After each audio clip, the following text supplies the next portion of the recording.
दोस्तों, यह कहानी एक ऐसी लड़की की है जिसके पिता ने घर से भागकर अपनी पसंद की शादी की थी, लेकिन उसे बाद में इस बात का एहसास हुआ कि उसने कितनी बड़ी गलती की।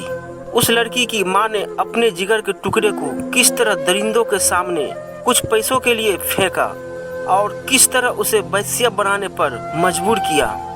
यह जानकर आपकी भी आंखों में आंसू आ जाएंगे। तो चलिए दोस्तों, शुरू करते हैं आज की कहानी। मुझे नहीं पता मेरे माँ बाप की शादी किन हालात में हुई। जब से मैंने होश संभाला, अपने माँ बाप को एक दूसरे से नाखुश ही पाया। बचपन की बातें इतनी याद तो नहीं, मगर थोड़ा बहुत जो याद है वह यह है कि मेरी माँ मेरे पिता से हर समय लड़ती झगड़ती रहती थी। मेरे पापा एक पढ़े लिखे, खूबसूरत और रहमदिल व्यक्ति थे और किसी कॉलेज में प्रोफेसर थे, जबकि मेरी माँ एक अनपढ़ और बदसूरत सी औरत थी। ऐसे शब्द अपनी माँ के लिए बोलना सही तो नहीं है, लेकिन पूरी कहानी सुनकर आपको अंदाजा होगा कि मैंने ऐसा क्यों कहा। फिर भी पापा यही कोशिश करते थे कि किसी तरह माँ सुधर जाए, जबकि मेरी माँ हर समय अपने मायके को याद करती रहती थी। वह कहती थी कि वहाँ उनको बहुत आज़ादी थी। शायद यही उनके ना खुश रहने की वजह थी। और मेरे पापा जो एक बहुत अच्छे इंसान थे, माँ पर पाबंदियाँ लगाए रखते थे। मेरी माँ कभी भी अपने मायके नहीं गई थी और ना ही कोई वहाँ से उनसे मिलने आता था। जब मैं 12 साल की हो गई तो मेरी माँ ने अपने मायके वालों से बातचीत की। उनके बहुत बार फोन करने पर उनका भाई उनसे मिलने के लिए आया। अपने मामा को देखकर एक दफा तो मैं घबरा ही गई थी। वह सियाह रंग का एक बहुत ही मोटा और बहुत ही बुरा इंसान था। चेहरे पर एक गहरा जख्म का निशान था और बातचीत से भी बहुत बुरा इंसान लग रहा था। मेरी माँ ने उसका नाम आशीष बताया। पापा को उसका हमारे घर आना बिल्कुल भी अच्छा नहीं लगा था। वह नाराज होकर घर से चले गए और जाते जाते माँ को कह गए, जब मैं वापस आऊँ तो मुझे यह यहाँ पर नजर नहीं आना चाहिए। मेरी माँ ने पापा के जाते ही उनकी आव भगत शुरू कर दी। आशीष भी माँ को देखकर बहुत खुश था। दोनों काफी देर तक बातें करते रहे और फिर जैसे वह व्यक्ति अचानक आया था, वैसे ही घर से अचानक चला गया। मुझे नहीं पता मेरी माँ और उसमें क्या बातचीत हुई, मगर अगले दिन से ही माँ ने पापा से झगड़ा करना शुरू कर दिया और हर समय तलाक लेने को कहने लगी। मेरी माँ अब मेरे पापा को हर समय कोसती रहती। मैं अपने पापा से बहुत प्यार करती थी और वह भी मुझे बहुत चाहते थे। माँ को शायद इस बात का पता था कि मैं हरगिज उसके साथ नहीं जाऊंगी, इसलिए चोरी छुपे आशीष के साथ मिलकर उन्होंने प्लान बनाया और एक रात सबको दूध में नशा मिलाकर पिला दिया। बेहोशी में मुझे इतना याद रहा है कि रात को माँ ने आशीष के साथ मिलकर मुझे गाड़ी में बैठाया और फिर चल दिए। अगली सुबह जब मुझे होश आया तो मैं माँ के मायके में थी। अजीब सी जगह और बहुत ही गंदा सा घर था, जो एक बहुत ही पतली और छोटी सी गली में था, जिसमें आशीष की तरह के और बहुत सी औरतें, मर्द और बच्चे मौजूद थे। मैं घबरा कर रोने लगी। पापा बहुत याद आ रहे थे। जब मैंने ज्यादा चीखना चिल्लाना शुरू किया तो आशीष ने मुझे बुरी तरह मारा और धमकी दी कि अब आवाज निकाली तो मैं तुम्हारे भाई का गला घोंट दूंगा। यही नहीं, उसने उस कमजोर से बच्चे को उठाकर जमीन पर पटक दिया, जिससे वह मासूम बेहोश हो गया। मैं अपने भाई से बहुत प्यार करती थी, इसलिए उसकी खातिर चुप हो गई। मुझे बहुत हैरत हो रही थी कि मेरी माँ दूर बैठी तमाशा देख रही थी, जैसे उसका हमसे कोई संबंध ही ना हो। मेरी उम्र उस समय कोई 12 या 13 साल होगी। खैर, मुझे अंदाजा हो गया कि माँ का संबंध किस तरह के लोगों से था। यह लोग अपनी बेटियों से धंधा करवाते और उसकी कमाई से ऐश करते थे। मैं अपने रंग और रूप की वजह से उनके लिए एक सोने की चिड़िया थी, इसलिए मेरी वहाँ बहुत देखभाल की जा रही थी। माँ ने मुझे आशीष के हवाले कर दिया और खुद नशा करके पड़ी रहती थी। आशीष मुझे हर तरह के लोगों के साथ ले जाता और मेरी कमाई पर ऐश करता। मेरी कमजोरी मेरा भाई था। मेरा भाई उसके पास था, जिसकी वजह से मुझे ब्लैकमेल किया जाता था। मैं जानती थी कि अगर मैं भाग गई तो मेरे भाई को वह जिंदा नहीं छोड़ेगा। वैसे भी आशीष पुलिस और बड़े बड़े आदमियों से संबंध रखता था। ऐसे हालात में मुझे किसी से मदद की कोई उम्मीद नहीं थी। मुझे हैरत थी कि मेरे पापा ने मेरी कोई मदद क्यों नहीं की थी, वह हमें ढूंढने क्यों नहीं आए। मैं इस जिंदगी से बहुत नफरत करने लगी थी और हर समय ऊपर वाले से प्रार्थना करती रहती थी कि मुझे इस नर्क जैसी जिंदगी से छुटकारा दे दे।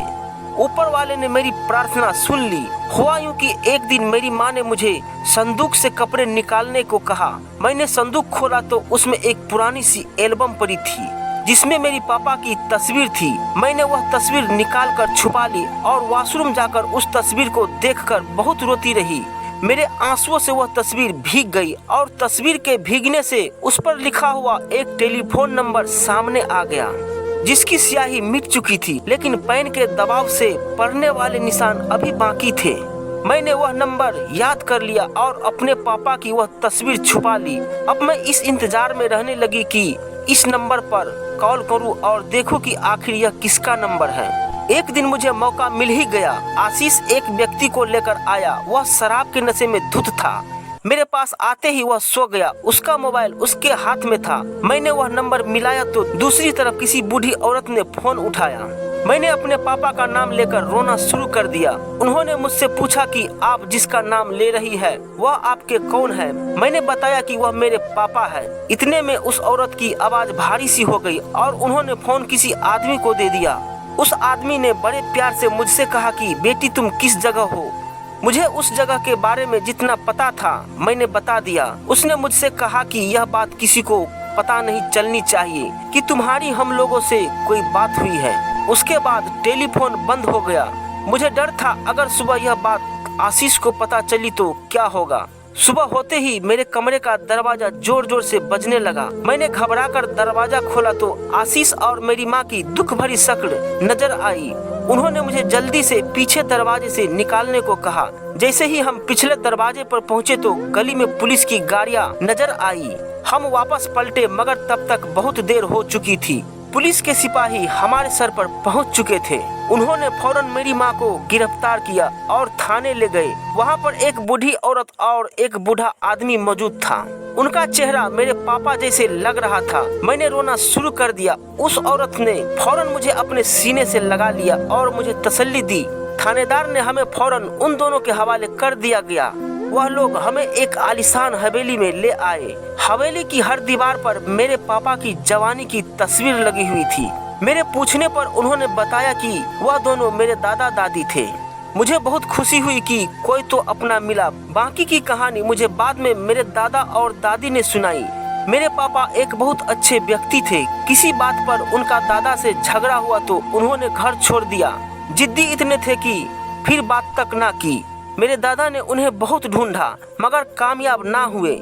इस बीच मेरे पापा ने मेरी माँ से शादी कर ली और शादी के 1 साल बाद मेरा जन्म हुआ तो मेरे पापा को अपनी गलती का एहसास हो गया था, मगर मेरी वजह से मेरी माँ को नहीं छोड़ सकते थे और मेरी माँ की वजह से अपने खानदान में वापस नहीं जा सकते थे। खैर हम बहन भाई को अपने दादा के घर में सुकून मिल गया और थानेदार के पूछने पर आशीष और मेरी माँ ने बताया कि उस दिन मुझे किडनैप किया गया था तो उन दोनों ने मिलकर मेरे प्यारे से पापा का गला घोट दिया था। मेरे दादा ने उन पर केस कर दिया और दोनों को फांसी की सजा हो गई। इस कहानी को 10 साल बीत गए। मेरी शादी मेरे दादा के दूर के रिश्तेदार के बेटे से हो गई और अब मैं अपने पति और बच्चों के साथ बहुत खुश हूँ और बहुत अच्छी जिंदगी गुजार रही हूँ। दादा ने मेरे भाई को पढ़ने के लिए अमेरिका भिजवा दिया और अब मुझे अपनी जिंदगी से कोई शिकायत नहीं है और अब मैं हर समय ऊपर वाले का धन्यवाद करती हूँ। मगर एक दुख अब भी मेरे दिल में बाकी है कि आखिर मेरी माँ ने यह सब क्यों किया। मेरे पापा के साथ उन्हें क्या तकलीफ थी। उन्हें एक इज्जत की जिंदगी मिल रही थी। एक अच्छे प्यार करने वाले पति को छोड़कर बुराई की दलदल में फंसने की क्या जरूरत थी। वह इतनी बुरी क्यों थी कि उन्होंने अपनी औलाद को भी दांव पर लगा दिया। शायद यह सही है कि इंसान अपनी फितरत को नहीं बदल सकता और वह जहाँ का होता है वहीं उसे सुकून मिलता है। बस ऊपर वाले से यह प्रार्थना करती हूँ कि ईश्वर किसी को ऐसी माँ ना दे जो खुद अपने हाथों अपनी बेटी, अपने जिगर के टुकड़े को रोज इस तरह दरिंदों के सामने फेंक दे, सिर्फ अपनी अय्याशी के लिए। वहाँ सिर्फ मैं ही नहीं बल्कि और भी बहुत सी लड़कियाँ आती थी जो किसी न किसी मजबूरी का बताकर यह पाप करती थी। लेकिन मैं कहती हूँ, इंसान कितना ही मजबूर क्यों ना हो, अगर कोई उसे ब्लैकमेल नहीं कर रहा जैसे मेरी माँ ने मुझे किया, तो ऐसे पाप से बचो। मेहनत मजदूरी करके पेट पाले, ऊपर वाला सब बेटियों के नसीब अच्छे करे। याद रखे, आज आप किसी की बेटी के साथ जैसा व्यवहार करेंगे, कल आपकी बेटी के साथ भी वैसा ही होगा। यह दुनिया है, एक न एक दिन यहाँ कर्ज चुकाना ही पड़ता है। तो दोस्तों, यह थी हमारी आज की कहानी। उम्मीद करते हैं आपको पसंद आई होगी। दोस्तों, आपसे अनुरोध है कि अगर आप हमारे चैनल पर नए हैं तो चैनल को जरूर सब्सक्राइब कर ले और साथ ही साथ वीडियो को लाइक कर दीजिए। मिलते हैं आपसे अगली वीडियो में और ही धमाकेदार कहानी के साथ। तब तक आप हमेशा यूं ही खुश रहे, स्वस्थ रहे और मस्त रहे।